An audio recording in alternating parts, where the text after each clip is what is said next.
Brigitte Lahaie, Sud Radio, le Love Conseil. Alors on va parler du lâcher-prise, c'est un sujet qu'on entend beaucoup maintenant, Bruno Clavier. Oui. Et c'est vrai que c'est important pour vivre une sexualité harmonieuse, mais comment faire ?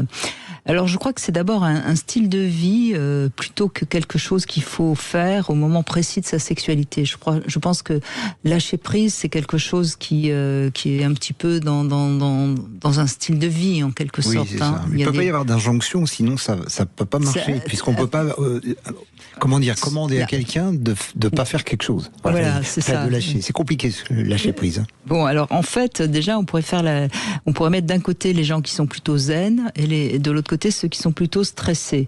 Ça va déjà donner une température à votre capacité à être dans le lâcher-prise. Si vous êtes plutôt du côté des gens stressés, ça va être plus compliqué pour vous que si vous êtes du côté zen.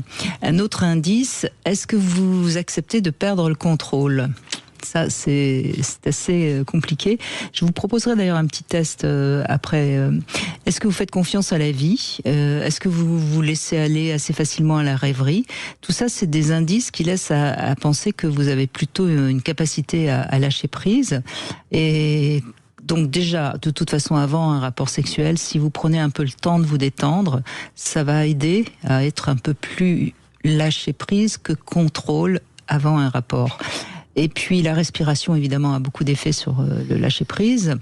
Et quand on respire en imaginant qu'on évacue son stress, en effet, le stress peut partir un tout petit peu.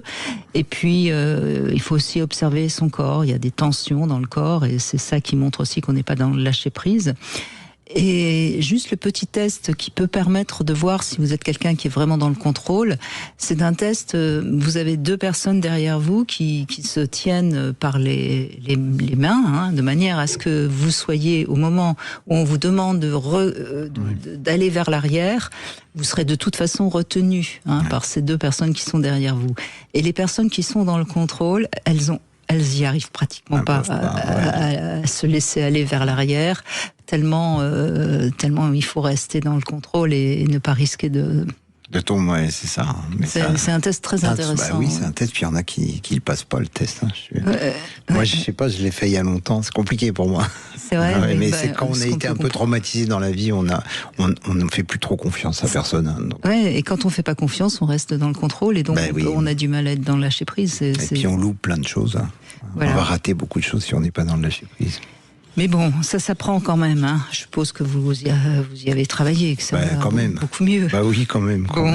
Il y a un truc du lâcher prise, c'est que j'ai encore un autre truc encore mieux, c'est même pas attraper. Comme ça, vous n'avez pas à lâcher. Mais ça, c'est à réfléchir. Même pas attraper. Parce que si vous lâchez prise, ça veut dire que vous tenez quelque chose. Oui. Mais si vous tenez rien, vous aurez le lâcher prise sera déjà là. Oui. Mais c'est à méditer. À méditer, oui, ça devient compliqué là.